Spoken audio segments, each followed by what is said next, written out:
Hey guys, I'm out here on the neighbor's property, glassing this field out here. He gave me permission to hunt it. I got some old binoculars. Let's see if y'all can look with me. Hey, looky there. But the field goes around. He has 60 or 80 acres here. I'll work on it. Let me see if I can perfect it. And it goes around to those corners, that big tree right over there. And then wraps around, has another big tree right there. And then wraps around. Really good line. There's a place to go in right in there. I think I'm going to put a stand. And then it goes around. But the reason I did this video is I've had a lot of, what would you say? Heard a lot of stuff about, to one person to the other, like it'll be a gardening one and they'll say, well, you need to do animals, you have to have animals, you have to have meat. And then I get a lot, well, you need to do gardens, you have to do gardens. A prepper, if anything bad ever happens, and I hope it doesn't, you will not be able to be alone. There's no way possible. Well, you say, well, I'm prepared in my house. It's just not possible. I mean, you're eventually going to have to sleep. You are going to have crops put in. You're going to have to be watching to see what happens. You're going to have hunters out. You're going to have fishers out. It'll be a village. It'll be back to small groups of people.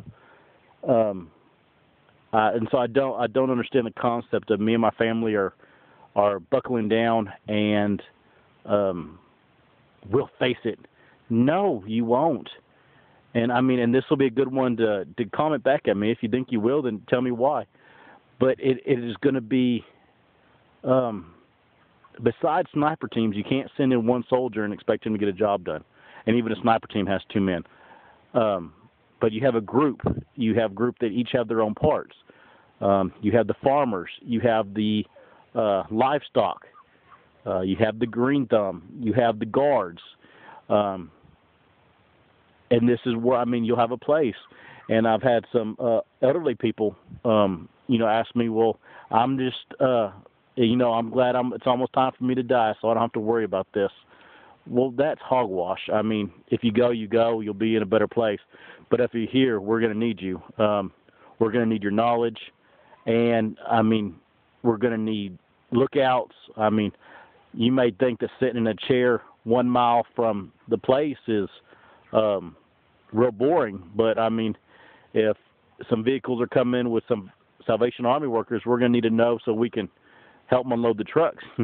And so, all you have to do is send up a messenger pigeon, and we will have it way before they arrive.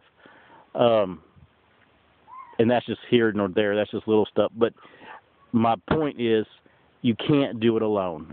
You cannot prep alone. And granted, yes, I prep alone. I prepare. But I know I can't fortress my house and me and my wife and my kids make it for a long period of time. It would not be possible. It's going to be too many different parts. And so take that in consideration. I mean, find people around you that do other stuff and are trustworthy is the main thing. And you say, well, what's the first step? Well, have you met your neighbors? That blows my mind. People live in an area for 10 years and never met their neighbors. It just, I've been here a couple months, and I know these people down here, their grandparents, their son bought them a place, and so their grandkids could come and be out in the country some. They're building a pond. It's a beautiful setup. Nobody lives here, but the man that owns this property that I'm hunting is the one that this main road out here was named for. He's been here for his family. This is his family's homestead. They've been here for 90 years. The house over here on the right is an elderly lady, and this road here is named after them. They've been here for 90 years.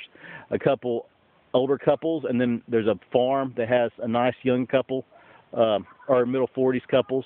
One's a teacher, and you go around the corner, and there's a couple young people. Point being, go meet your neighbors. You know, and I say that gruffly because, and if you're the exception, that's fine. But so many people don't even know who lives next door, and they live. You know, this has been people that live in the middle of town and have people like one little picket fence from their house, and they don't even know their neighbors' names. They don't even know who they are, and that is just sad. Go learn your neighbors. Go take them cookies. Say, hi, my name is this. If they seem like, well, Lord help us, then leave it at that. But if they shake your hand and they seem like they're the same type of people you are, have them over for supper or plan to get together or get the families together for an outing and just drop a couple hints. You might be shocked how much he believes the same as you. And even two families would be so much stronger than one if this ever happens. But that was, I'm ranting and raving just because please don't think a household could make it alone. There's no way a man could work a field, get in a harvest, go hunting, do everything, and his family would be safe at the house. Or you'd be able to watch in case a group was coming to you. It would just be impossible. So try to get that mentality out. You know, I have enough for my family. No, what you're doing is you're preparing enough that when you go somewhere or when some group comes to you, you won't be a burden to the rest of the group. You'll have something to offer. You'll be able to say, I have this to take care of my family and a little extra. What do you have? Okay, guys. I hope that makes sense. I just wanted to say that because I'd been hearing a lot of that about, well, you gotta be well-rounded. No, you have to be with a group that's well-rounded. There's no way you're going to be able to do everything good and survive. But that's just my 2 cents, and I would love for comments, yay or nay. I love it all. Not a problem here. Let's look one more look at the tree line. I don't see no deer, but maybe y'all can see something I don't.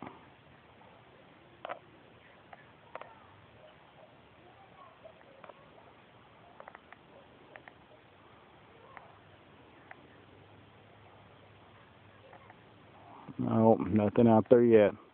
I'll keep an eye on for a doe coming out. Bow season here, and I'm ready.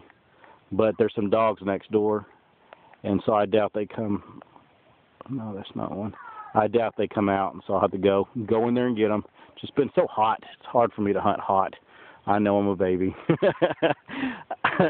Talk to y'all later. I hope you have a wonderful night. Bye-bye.